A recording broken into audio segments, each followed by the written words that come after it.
mobile money bag লই গেছে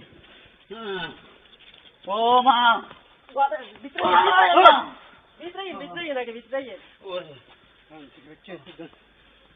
কিছু করছি না ওরে কিছু করছি